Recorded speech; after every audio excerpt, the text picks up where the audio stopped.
दिल्लीच्या दौऱ्यानंतरही महायुतीमधल्या जागा वाटपाचा पेच हा अद्यापही कायम असल्याची माहिती सूत्रांकडून येतेय। छत्रपती संभाजीनगरच्या जागेवरून भाजपचा दावा कायम असल्याचं कळतंय।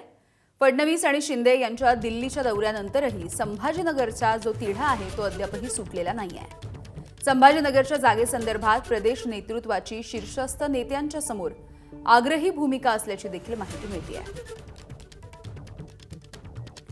वेदांत नेब आमचे प्रतिनिधी आपल्याला या संदर्भात माहिती देतात। वेदांत, दिल्लीचा दौरा झाला, मात्र त्यानंतर देखील संभाजीनगरची जी जागा आहे त्याबद्दलची रस्सीखेच भाजप आणि शिवसेनेमध्ये अद्यापही कायम आहे। काय नेमका तिढा आहे आणि दोन्ही पक्षांची काय नेमकी मागणी आहे?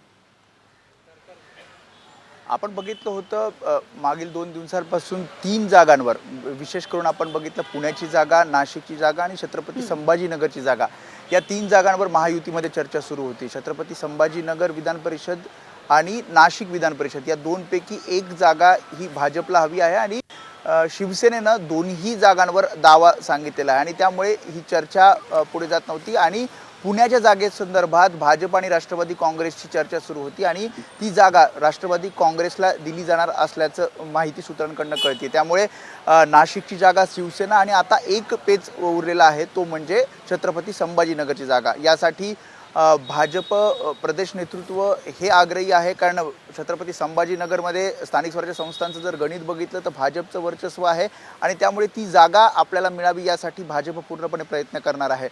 तर शिवसेनेची एक पारंपरिक जागा आहे छत्रपती संभाजीनगर जालना विधान परिषद आणि त्यामुळे शिवसेना सुद्धा आपला दावा तिथे कायम ठेवते। त्यामुळे आतापर्यंत सगळी आपण चर्चा बघितली महायुतीची आतापर्यंत झाली, कारण 2च दिवस बाकी आहेत अर्ज भरण्यासाठी, शनिवारचा दिवस आणि सोमवारचा दिवस, आणि त्यामुळे 16 जागांचा तिढा जवळपास सुटलेला असं म्हणता येईल आणि या 16 जागांमध्ये भाजप 10 जागा लढणार आहे आणि जर छत्रपती संभाजीनगरची जागा जर भाजपकडे गेली तर 11 जागा भाजप लढेल।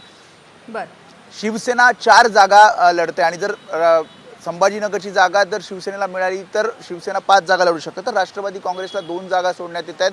त्यामध्ये मुख्यत्वे करून जी कोकणातली जागा आहे रायगड, रत्नागिरी, सिंधुदुर्गची विधान परिषद, ती जागा राष्ट्रवादी काँग्रेसला जाईल आणि दुसरी म्हणजे पुण्याची जागा। त्यामुळे आज उद्यामध्ये हा जो एक जागेचा पेच आहे तो सुटून जो जागा वाटपाचा अंतिम फॉर्म्युला आहे तो समोर येईल। बरं, वेदांत, धन्यवाद सविस्तर माहितीसाठी।